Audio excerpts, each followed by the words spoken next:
500 साल पहले इटली के एक जीनियस लियोनार्डो दा विंची ने एक ऐसी पेंटिंग बनाई थी जो कि आज भी एक मिस्ट्री बनी हुई है, मोनालिसा। आखिर ऐसे क्या राज छिपे हैं इस पेंटिंग में जो इसे दुनिया की सबसे रहस्यमयी और फेमस पेंटिंग का दर्जा देते हैं। आज हम मोनालिसा के बारे में ऐसी बातें जानेंगे जो आपको वाकई में हैरानी में डाल देंगी। नंबर 1, 23 जून 1852 को लक मास्पेरो नाम के एक यंग फ्रेंच आर्टिस्ट ने पेरिस के एक होटल की चौथी मंजिल से कूदकर अपनी जान दे दी। वह मोनालिसा की रहस्यमयी मुस्कान के लिए पागल था। वह उसकी सुंदरता पर मोहित था। उसने एक सुसाइड नोट भी छोड़ा था जिसमें उसने मोनालिसा के लिए प्यार और सालों के इंतजार की बातें लिखी थी। नंबर 2, मोनालिसा के बारे में जो सबसे रहस्यमयी बात है और जो आर्टिस्टों और हिस्टोरियंस को सबसे ज़्यादा सोचने पर मजबूर करती है वह है मोनालिसा की रहस्यमयी मुस्कान, जो अलग अलग एंगल्स पर देखने पर अलग अलग दिखती है, मतलब बदलती रहती है। पहले यह तस्वीर मुस्कुराती हुई दिखाई देती है और फिर यह मुस्कान फीकी पड़ जाती है और फिर एकदम से गायब ही हो जाती है। एक रिसर्च में यह बात पता चली, जिस औरत को दा विंची ने इस पेंटिंग में बनाया है वो अपने अंदर कुछ राज छुपाए हुए है, इसलिए मोनालिसा की मुस्कान इतनी रहस्यमयी है।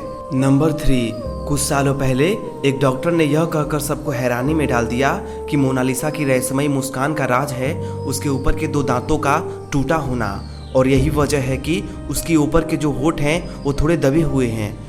सन 2000 में हार्वर्ड के एक न्यूरो साइंटिस्ट मार्गरेट ने बताया कि मोनालिसा की मुस्कान नहीं बदलती बल्कि इंसान का माइंड बदलता है। मतलब यह सब दिमाग का खेल है। जैसा आप मोनालिसा के चेहरे को देखना चाहेंगे वैसा ही आपको दिखेगा।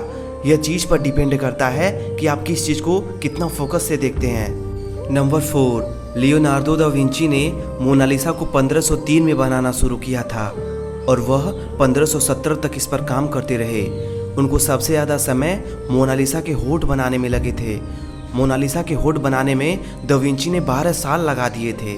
नंबर 5, यह बात सच है कि मोनालिसा एक बेहद खूबसूरत पेंटिंग है और शुरू से ही यह काफ़ी मशहूर है, लेकिन इतनी मशहूर यह कभी नहीं हुई जितनी तब कि इसे पेरिस के म्यूजियम से चुरा लिया गया था।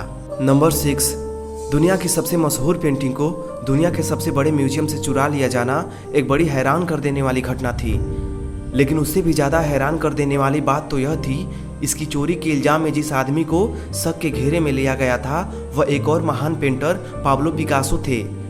जी हाँ, शुरुआत में पाब्लो पिकासो पर यह चोरी करने का इल्ज़ाम लगा, लेकिन काफ़ी पूछताछ और इन्वेस्टिगेशन के बाद उनसे यह आरोप हटा लिया गया। नंबर 7, वह इंसान कौन था जिसने मोनालिसा को चुराया था?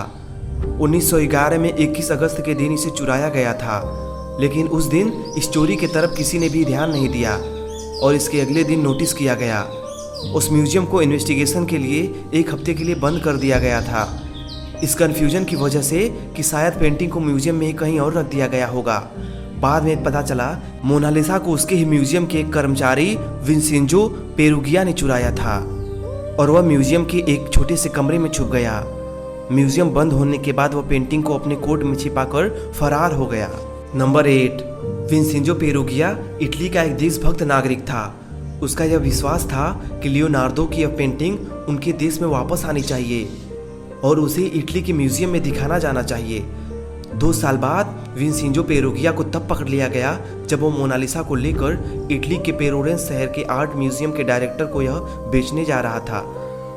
2 हफ्तों तक मोनालिसा को इटली के उसी म्यूजियम में रखने के बाद 4 जनवरी 1914 को वापस पेरिस के म्यूजियम में लाया गया। विंसेंजो पेरुगिया को उसके अपराध के लिए 6 महीने की जेल हुई, लेकिन इटली ने उसकी देशभक्ति के लिए उसका स्वागत किया था।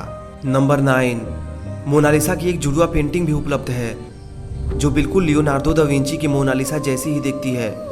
कहा जाता है कि दा विंची के समय में ही उनके स्टूडेंट फ्रांसिस्को मेल्ज़ी ने इसे बनाया था। दूसरी पेंटिंग स्पेन की राजधानी मैड्रिड के एक म्यूजियम में रखी है। नंबर 10, आज तक यह बात रहस्य है कि मोनालिसा कौन थी, मतलब दा विंची ने यह किसकी तस्वीर बनाई थी, यह कौन औरत थी। ज़्यादातर स्कॉलर्स का यह मानना है कि इस पेंटिंग में जो तस्वीर है वह लिसा गिरार्डिनी की है, जो फ्लोरेंस की एक इटालियन औरत थी। एक थ्योरी ये भी कहती है कि मोनालिसा लियोनार्डो दा विंची की खुद की तस्वीर है, मतलब इस पेंटिंग में उन्होंने खुद को एक औरत के रूप में बनाया था। नंबर 11, इस खूबसूरत पेंटिंग को नुकसान पहुंचाने की कई कोशिशें हो चुकी हैं। 1956 में एक बोलोवियन टूरिस्ट ने मोनालिसा की पेंटिंग पर एक पत्थर फेंका था, जिसकी वजह से मोनालिसा की पेंटिंग में मोनालिसा के बाएं हाथ की कोने के पास एक छोटा सा निशान हो गया था। बाद में इसे रिस्टोर कर दिया गया, लेकिन निशान अब भी हल्का दिखता है। इससे पहले एक व्यक्ति ने इस पर एसिड फेंका था। इसके बाद इस पेंटिंग की सिक्योरिटी को देखते हुए इसे बुलेट प्रूफ ग्लास के अंदर रख दिया गया। इसके बाद भी एक लेडी ने इस पर रेड पेन से स्प्रे करने की कोशिश की थी और 2009 में एक रशियन लेडी ने इसकी तरफ चीनी मिट्टी की छड़ी फेंकी थी। नंबर 12, लियोनार्दो दा विंची एक लेखक भी थे, लेकिन हैरानी होती है कि उन्होंने अपनी सबसे फेमस पेंटिंग मोनालिसा के बारे में कुछ भी नहीं लिखा। द्वितीय विश्व युद्ध के समय मोनालिसा पेंटिंग को 6 बार अपनी जगह से बदला गया ताकि बेशकीमती पेंटिंग जर्मन नाजियों के हाथ में ना आ जाए। नंबर 13, लियोनार्दो ने मोनालिसा को पेंट करने में 30 से भी ज़्यादा लेयर्स का इस्तेमाल किया था और उनमें से कुछ लेयर्स तो इंसान के बाल से भी बारीक थी। हैरानी होती है कि इतनी खूबसूरत तस्वीर किसी ने कितने सालों में और इतनी मेहनत से कैसे बनाई होगी। आज के लिए बस इतना ही। वीडियो आपको अच्छा लगा तो हमें ज़रूर बताइएगा। हम इसका पार्ट 2 आपको जल्द ही दिखाएंगे।